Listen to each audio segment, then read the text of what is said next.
So you've got some pretty passionate fans outside since early this morning. Yeah. Is it always like this when you guys go from city to city? Well, it's pretty cold out, right? Yeah. Yeah, so they have our fans are pretty thick-skinned, and I appreciate that about them. But it makes for a good show whenever they pack into one room, so props to them for sure. Yeah. I heard in Ottawa the ceiling tiles below your concert were falling down. Did you hear about that? Yeah, I heard about that, but only the morning after. So we weren't aware that it happened while it was happening, of course, or else we would have been down there trying to help clean up or whatever. I feel bad. I mean, what are you talking about? That's really rock star to have the ceiling tile? Yeah, I guess in one sense it feels punk rock to have ruined something, but the part of me where my mom yelled at me for, knocking anything over or not cleaning up after myself makes me feel like we should have been back there helping, but that's kind of nice. That's very nice. When did you first realize that you guys were super successful? Like, was there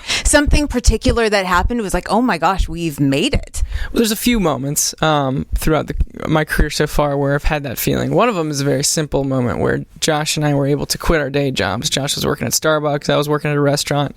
And it was like, now's the time. Like, it was a specific day. Like, I remember the day where we said, like, put in your 2 weeks, man. Like, we're going to do this. We're going to actually do this. So that was a big moment for me. And at the time, we weren't, like, successful or popular or anything. It's just that we had something going that we believed in. So that was a big moment for me. And then after that, there's been several moments. There's certain shows I look out and I'm just like, man, I used to play in front of people who I knew personally, and that's it, and then to look out there and not be able to know everyone's names is a pretty crazy thing, but they're singing the songs and they kind of like have been inside my brain, so I feel like I have a bit of a connection with them, so that's probably a reoccurring moment. It happens almost every night. That's pretty cool. The black paint on the neck and the hands, you want to talk a bit about that?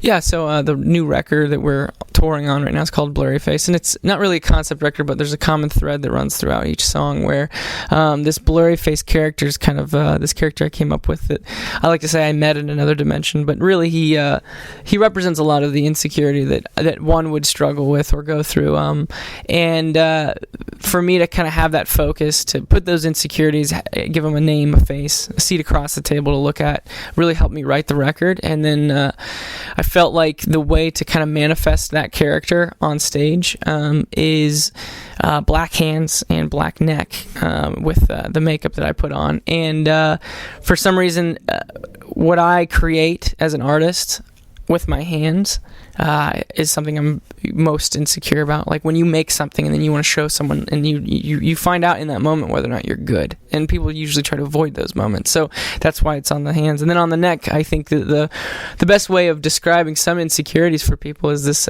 kind of a sensation of suffocating, and so in a way I always apply that makeup myself before each show. It's kind of a very ritualistic moment for me to get ready for the show, make sure my head's in the right place and realize what it is that I'm doing. And then throughout the course of the show, the paint starts to wear off, and at the end it's kind of this like I don't know, we won, I guess. And so that's kind of what the record's trying to convey.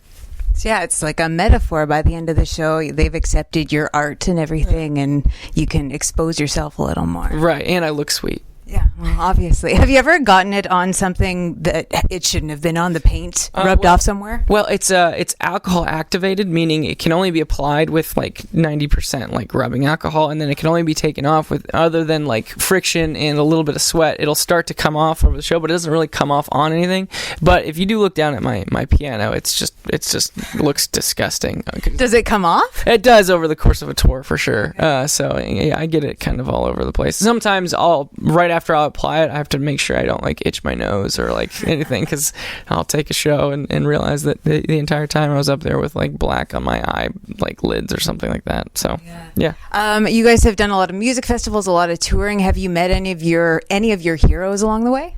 Yeah, I met a band called Death Cab for Cutie, which I've like been listening to for a long time and just really learned a lot from them, just listening to the music. Never known them, so it's weird when I met them. It's like I know they don't know who I am. They don't even know I exist, but I'm so aware of their existence and who they are, and to have those moments as an artist yourself really gives you a perspective of how some interactions you will have with your fans, where they're trying to like convey, hey, you're special to me, but you don't know who I am. So it really helped me appreciate those interactions with my fans, because I still have those interactions with other people. So you're trying to create a moment with that person, but they don't really know who you are or what you're about. And that's why it's always kind of awkward too, or at least from the outside looking in. If you were to watch a fan interaction, sometimes it's like they're usually they don't really know what to do or what to say. But you have to put yourself in a situation where,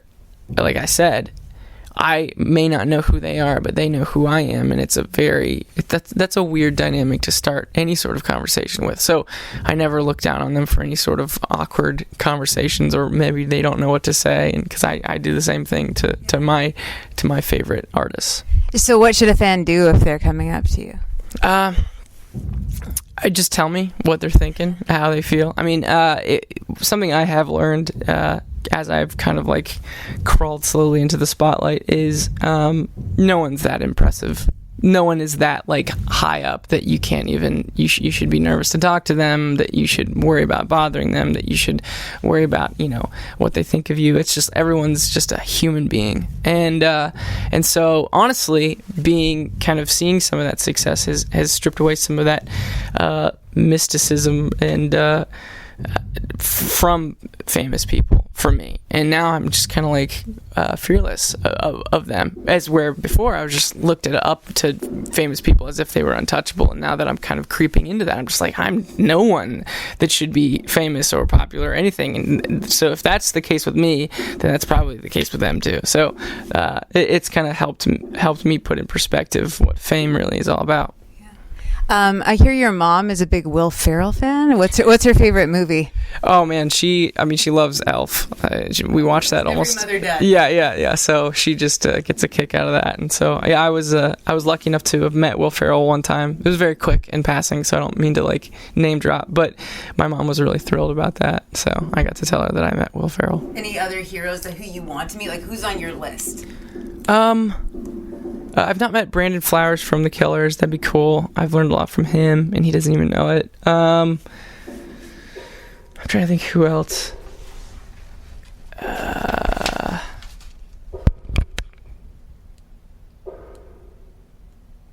I'd like to meet Steph Curry, because my brother is like one of his biggest fans, and I think it'd be really cool for me to rub that in my brother's face. I was going to say just for bragging rights. Yeah. Because, I'm like particularly fond of him, but just to kind of like make my brother feel jealous. That's awesome. I have to ask you about this because I never knew this existed with bands. 21 Pilot Fanfiction. Have you heard of this? Oh, yeah. I was just reading one about you eating a bunch of bad tacos. That's what this particular fan fiction was about. Have you heard about that one? Well, right off the bat, it's not real, because there's no such thing as a bad taco. But turned tacos, maybe? Yeah, maybe if you let them sit out long enough. People try to, I don't look down on that stuff, as long as it's something that they're creating themselves. I know some of the stories are a little twisted and odd, but it's still art. So I don't disagree with the ability to create something out of thin air. Sure. What's the most memorable one that you've heard of? I've never really dug deep into that stuff, but there's a lot of stuff where Josh and I are like making out and all kinds of other things, and I think that's like honestly, Josh and I think it's pretty hilarious. So I think our friend Mark looks them up and he'll read them to us, and we'll just like die laughing. We think it's funny.